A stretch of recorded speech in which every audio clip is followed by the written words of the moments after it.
We're here with Larry Kramer, an old friend and colleague from the newspaper business and elsewhere. Larry and I have known each other for a long, long time.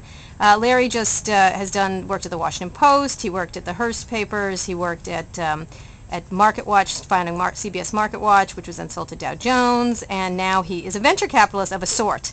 How's it going, Larry? It's going great. Good. So tell me, what do you think the big trends on the web are, especially related to news? I mean, that's sort of your bailiwick. News is a big one, and it's in its infancy. It's going to be a real interesting thing to watch over the next several years. The big issue is going to be, can the traditional news organizations, which are funded, have their sources of funding drying up to some extent, can they transition to the new world, which is a world in which they have to disseminate news over multiple platforms? And can they? I mean, it's been really painful. It's going to continue to be painful because the revenues aren't growing on the one side as fast as they're dropping on the other.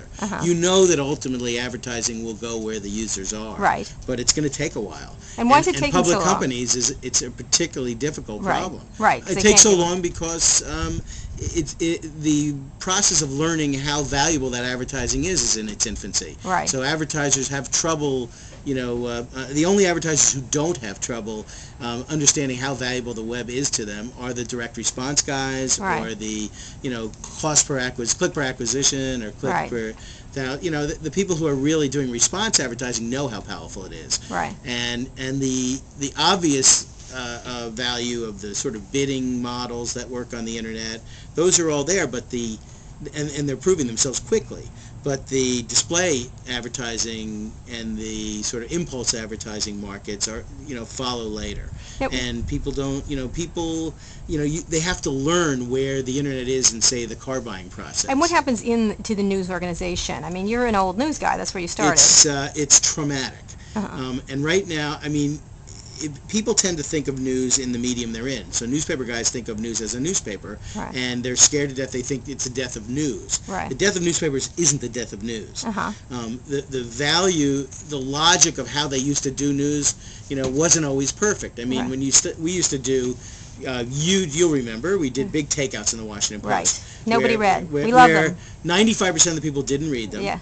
But 90% of the people would say, we're glad you did it. We want to see those 2 full pages. We're not going to read them. We read the lead. We get it that police department's corrupt, and thank God you're here to tell us that. But, I don't have more than 5 minutes to read this story, so I'm going to read the lead.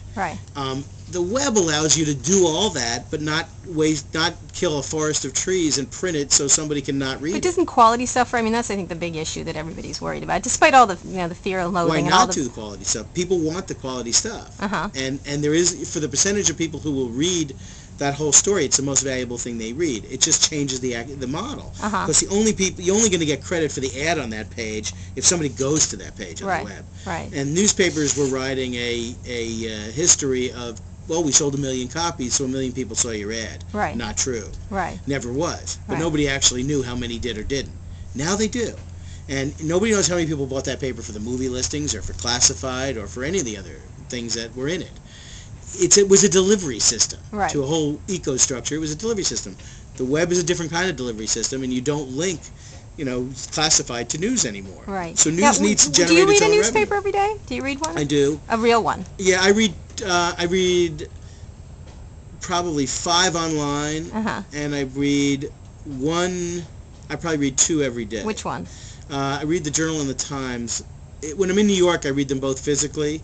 When I'm here, I read the Times physically, and I read the Journal online. Interesting. I don't get it. It's too complicated for me to get it. It's a personal thing. I don't have an office anymore here. I'm working out of multiple places. But that's the way most people are now. I used to get 4 papers delivered here, and I stopped them all because I had to keep stopping them when I went out of town. So what trends are you interested right now, very briefly? I'm really interested in the recreation of the storytelling process on the web.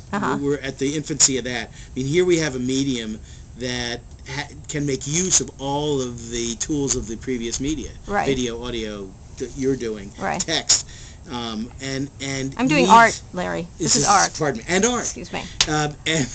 I'm John Cassavetes of the Internet Video Game.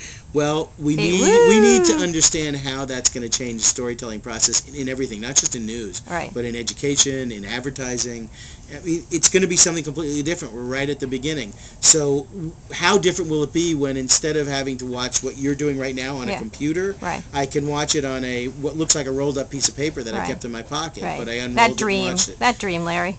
Yeah, all of those things are going to digital ink. We know all about that. You know, let me ask you one. As now as a sort of VC, what's the hot trend? 10 words or less. Well, I mean, I think VCs What company do you think is hot? Well, I think a bunch of companies in the advertising space, in the advertising technology space, are hot, and those are very interesting. I also think watching the big content companies try to move into these new content areas is an interesting thing to watch, because it's going to keep the value up on companies that do original content. And hype? What's hyped? Oh boy, I don't know. I think search is going to wear out. I mean, search is going to always happen. Right. But I think over time, the web users want guides. Right. And so the efficiency of search, which can get sort of better, still lacks the human touch. Right. And the human touch will add a lot of value. Excellent. So, the end of Google. You've heard it here first. Thanks, Larry. They're Thanks. smart. Bye.